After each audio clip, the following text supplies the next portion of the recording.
ભારતીય જનતા પાર્ટીના કચ્છ લોકસભાના ઉમેદવાર વિનોદ ચાવડાનું આજે અબડાસા તાલુકાના કોઠારા નલિયા વાયોડ ખાતે ચૂંટણી કાર્યાલયનું ઉદ્ઘાટન કરવામાં આવ્યું હતું.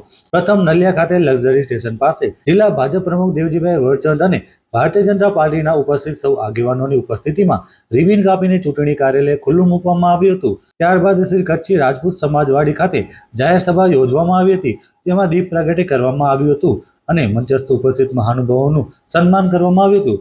ત્યારબાદ પોતાના ઉદ્બોધનમાં વિનોદભાઈ ચાવડાએ જણાવ્યું હતું કે અગાઉ 5 વર્ષમાં ભાજપ સરકાર દ્વારા અબડાસા તાલુકામાં અનેક વિકાસના કામો કરવામાં આવ્યા છે અને આગામી દિવસોમાં પણ છેવાડાના વિસ્તારમાં રેલવે લાઇન, નર્મદાના નીર સહિતના કામો પણ ઝડપથી પૂર્ણ કરવામાં આવશે. આગામી 7 તારીખે મતદાન કરીને ભારતીય જનતા પાર્ટીને વિજય બનાવવા અપીલ કરી હતી. આ કાર્યક્રમમાં નલિયા વેપારીઓ તેમજ દરેક સમાજના આગેવાનો સહિત આજુબાજુ વિસ્તારમાંથી મોટી સંખ્યામાં ભારતીય જનતા પાર્ટીના આગેવાનો અને ગ્રામજનો ઉપસ્થિત રહ્યા હતા. આ કાર્યક્રમમાં હાલ ક્ષત્રિય સમાજ દ્વારા વિરોધ પ્રદર્શનને લઈને કોઈ અનિચ્છનીય બનાવ ન બને તે માટે ચુસ્ત પોલીસ બંદોબસ્ત ગોઠવવામાં આવ્યો હતો.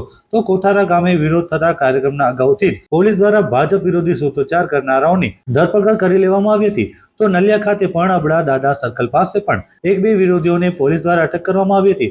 ત્યારબાદ વાયોર ખાતે પણ 7 થી 8 રાજપૂત સમાજના યુવાનોએ વિરોધ પ્રદર્શન કરતા તેમને પણ વાયોર પોલીસ સ્ટેશન ખાતે લઈ જવામાં આવ્યા હતા. આમ વિરોધ પ્રદર્શન વચ્ચે પણ નલિયા ખાતે ચુસ્ત પોલીસ બંદોબસ્ત વચ્ચે શાંતિપૂર્ણ સભા યોજાઈ હતી. પાટનગર નલિયા મુકામે આજે લોકસભાની ચૂંટણીલક્ષી કાર્યાલયનું ઉદ્ઘાટન અને ભવ્ય સભાનું આયોજન કરવામાં આવ્યું. પોણા 2 મહિનાની અંદર આખા કચ્છનો વિવિધ ગામોની અંદર પ્રવાસ થયો છે. વિવિધ જગ્યાએ જઈ કરીને અનેક ધર્મસ્થાનોની માથું ટકાવ્યું છે.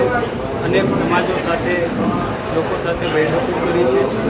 અબડાસામાં પણ આજનો અમારો જે 3 જગ્યાએ કોઠારા, નલિયા અને વાયોર મધ્યે સભાનું આયોજન, કાર્યાલયનું ઉદ્ઘાટન, કચ્છની અંદર પણ અનેક કાર્યાલયનું ઉદ્ઘાટન થઈ રહ્યા છે. ત્યારબાદ લખપત તાલુકાનો અમારો પ્રવાસ છે. કુલ મળીને મારી ટિકિટ ડિક્લેર થયા પછી સતત આ અબડાસાની અંદર અનેક વખત વારંવાર આવવાનું થયું છે. શરૂઆતમાં અનેક મંદિરોના દર્શન કરવા હું આવ્યો હતો, ત્યારબાદ મારા ગામડાઓનો પ્રવાસ થયો હતો, ત્યારબાદ અનેક સામાજિક બેઠકો આગેવાનોને મળવા આવ્યા. અને આજે જ્યારે કાર્યાલયનું ઉદ્ઘાટન છે ત્યારે હું જે વાતાવરણ જોઈ રહ્યો છું, નરેન્દ્ર મોદી સાહેબની લોકપ્રિયતા આખા દેશની અંદર જે આપણે જોઈ રહ્યા છીએ અને કચ્છની અંદર પણ લોકોની અંદર ઉત્સાહ છે. અબડાસાના ગામડાઓની અંદર પણ ઉત્સાહ છે. આજે જે પ્રકારે લોકોનો વિશ્વાસ મળી રહ્યો છે અને છેલ્લા 10 વર્ષથી લોકોનો પ્રેમ મને મળ્યો છે, ત્યારે તમારા માધ્યમથી ચોક્કસ હું કહું છું.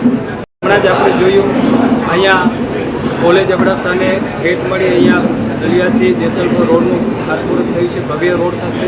નલિયા સુધી રોડકેજ ટ્રેન પણ જે કામ છે એ પણ કાર્યરત છે અને પૂર્ણ થશે અને અહીંયા ટ્રેન પહોંચશે. એ ઉપરાંત અહીંયા પિંગલેશ્વરની અંદર અનેક કરોડો રૂપિયાના ખર્ચે યાત્રાધામ અહીંયા ડેવલપ પામવા જઈ રહ્યું છે. આવા અનેક વિકાસના કામો પણ અબડાસાની અંદર થવાના છે. વધારાના પાણીના 2300 કરોડ રૂપિયા મોરકુબા પછી જે આપણા પણ અબડાસા તાલુકાની અંદર પણ એનો લાભ થશે અને જળાશયો ભરાશે, ખેતી થશે. કુલ મળીને અનેક કામો જે છે અબડાસાને આવનાર સમયમાં જ્યારે ભેટ મળવાના છે, ત્યારે હું આપના માધ્યમથી અબડાસાની જનતા મતદારોને વિનંતી કરું છું કે 7મી તારીખે જ્યારે મતદાન છે ત્યારે મોટા પ્રમાણમાં સૌ મતદાન કરો એવી સૌને અપીલ કરું છું.